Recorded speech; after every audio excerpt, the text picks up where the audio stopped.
ரொம்ப சந்தோஷமா இருக்குங்க. ரொம்ப சந்தோஷமா இருக்கு. சொல்ல முடியாத அளவுக்கு ஹாப்பியா இருக்கும். மதுரை மாநாட்டுக்கு போயிருந்தோம், சரியா அண்ணனை பார்க்க முடியாதனால இங்க திருப்பூர் மாவட்டத்துக்கும் இதுக்கும் 10 கிலோமீட்டர் டிஃபரன்ஸுங்கிறதுனால அண்ணனை வந்து பாத்துட்டு போலான்ட்டு வந்திருக்கோம். கரூர்ல பேசாதீங்க. கரூர் நடந்த சதி. ஏன் நீங்க இதை பேசுறீங்க? கரூருக்கு எங்களுக்கு சம்பந்தம் கிடையாது. கரூர் நடந்த பூரா சதி பண்ணாங்க. நாங்க சதி பண்றதுக்காக வரல. நாங்க அவர் தூக்கி வச்சிருக்கா வந்திருக்கிறோம். ஏன் கரூர் நடந்த பத்தி இங்க பேசுறீங்க? கரூர் பத்தி பேசாதீங்க. கரூருக்கு அதுக்கு சம்பந்தமே கிடையாது. கரூர் போய் அவர் போய் யாரையும் போய் விழு சொன்னாரா? யாரையும் தூக்கி போட்டாரு? இல்ல இல்ல, சதி நடந்திருக்கு. அது எல்லாருமே தெரியும். திரும்பி திரும்பி யாரே பேசுறீங்க? பேசாதீங்க. யார் சொன்ன? அவர் கொடுத்த இடம் அப்படி, இப்படி இடம் கொடுத்த இடம் அப்படி, அந்த மாதிரி அவர் கொடுத்த இடம் அந்த மாதிரி. அவர் ஒன்றும் சின்ன மனுஷன் கிடையாது. திருண்டு கையால கொடுத்து கையிலுக்கு உள்ளாங்க தூக்கிட்டு போறதுக்கு அவர் மலை. அதனால அவர் கொடுத்த இடம் அப்படி. கண்டிப்பா இருக்கு.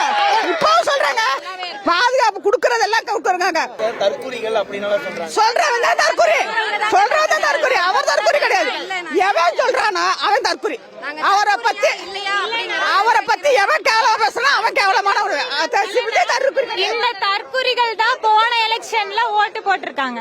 இந்த தற்குறிகள் தான் போன எலெக்ஷன்ல நாங்க எல்லாத்துக்கும் ஓட்டு போட்டோம் இல்லையா? இந்த எலெக்ஷன்ல மாற்றம் வரணும். கண்டிப்பா எங்க அண்ணா எங்களுக்கு நல்லது செய்வாருங்கிற 100% நம்பிக்கையில நாங்களும் கத்துக்கிட்டு முன்னேறி வருவோம்.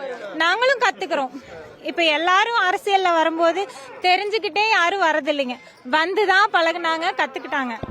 இப்ப நாங்களும் வந்து பழகுறோம், கத்துக்கிறோம், நல்லது செய்யறோம்னு வரோம். எங்க அண்ணாக்கு வந்து 100% பெண்களோட ஓட்டு கண்டிப்பா இருக்குங்க. பெண்கள் 100% எங்க அண்ணாக்கு தான்.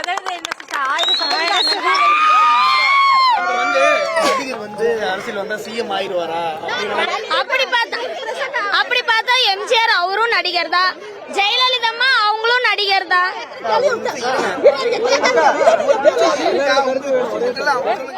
எம்ஜிஆர் பார்த்தா அவங்களும் நடிகர் தான். ஜெயலலிதா அவங்களும் நடிகர் தான். இப்ப இவங்க வம்சாவளியும் நடிகர் தான். இருந்துட்டு போட்டுங்களே.